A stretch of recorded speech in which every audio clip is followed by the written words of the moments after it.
सचिव हैं पटेल जी, आपका स्वागत। आप क्यों चाहते हैं कि समय पर ना हो चुनाव?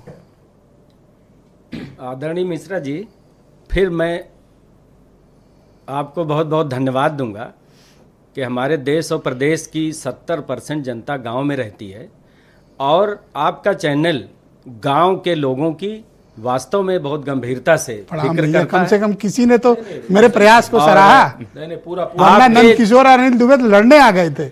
हमेशा आप गांव से जुड़े मुद्दों को प्रमुखता से उठाते हैं।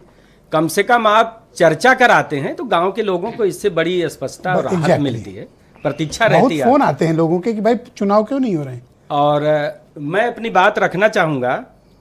देखिए, प्रत्येक महीने की 2 तारीख को हमारी राष्ट्रीय और प्रदेश कमेटी की बैठक होती है।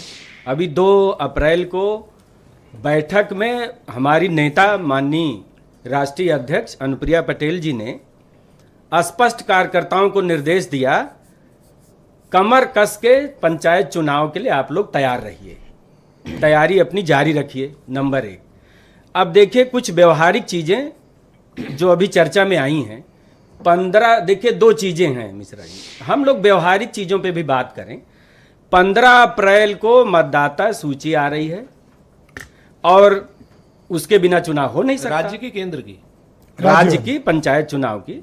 और समर्पित पिछड़ा वर्ग आयोग का गठन अभी नहीं हुआ है और गठन होने के बाद वो पिछड़े सर्वे होगा, विधिवत सर्वे होगा और पिछड़े वर्ग की सीटें वो निर्धारित करेंगे।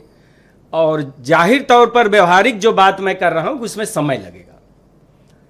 तो मेरा भी ये मानना है, जैसा आप भूमिका में कह रहे थे, 26 मई जो निर्धारित तिथि है चुनाव की, उस पर तो चुनाव होना थोड़ा मुश्किल है। असंभव तो नहीं है, लेकिन आपने संजय निषाद जी का बयान सुना? अभी हमने चलाया। उन्होंने कहा विधानसभा के बाद होंगे चुनाव। देखिए, और राज्य के कैबिनेट मंत्री हैं, सामूहिक जिम्मेदारी है। वो कोई बात कह रहे हैं, मैं उसे स्वीकारता हूं, मानता हूं कि भाई मंत्री के रूप में वो जो कह रहे हैं सही कह रहे हैं। देखिए, उन्होंने कहा, शपथ लिया उन्होंने कहा, वो अपने बयान की गंभीरता का आप भी उनकी बात से सहमत हैं? नहीं, मैं नहीं सहमत हूं।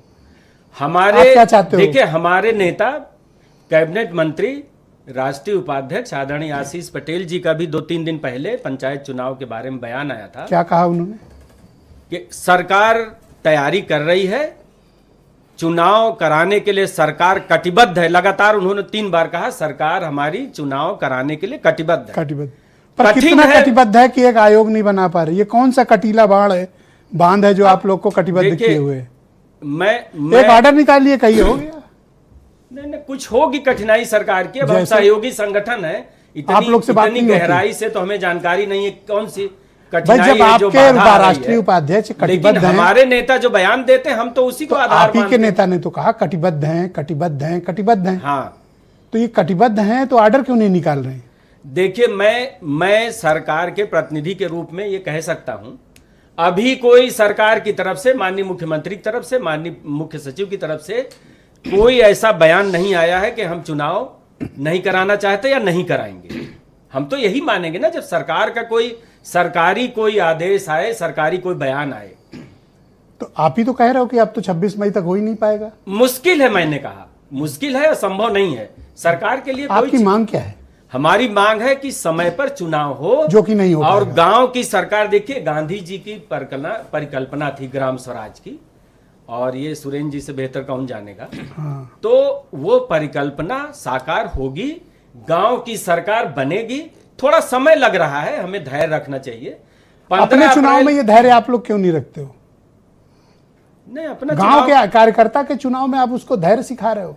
हाँ, अपने चुनाव में धैर्य रख लो, मैं कार्यकर्ता को समझा दूंगा। मैं इससे सहमत हूं, गांव के लोगों का धैर्य टूट रहा है, मैं इससे सहमत हूं। Thank you sir. इतने फोन आते हैं, हमारे पास भी इतने फोन आते हैं क्या कि पूछते सर हैं? चुनाव कब होगा और क्यों नहीं, यही पूछते हैं क्यों नहीं हो रहा। आप किस पीड़ा के साथ उन्हें जवाब देते तो हम उनको यही कहते हैं, देखिए हमारी नेता का जो बयान है, आप बिल्कुल कमर कस के तैयार रहिए। अरे कितना कस के बैठा रहे, पता चला कमर में कोई प्रॉब्लम हो जाए, डॉक्टर को दिखाए, मतलब पूरी कसे बैठा है। देखिए, आप चुनाव ही नहीं करा रहे हो, वो कितना कस के बैठेगा। ब्रजेश शुक्ला जी बहुत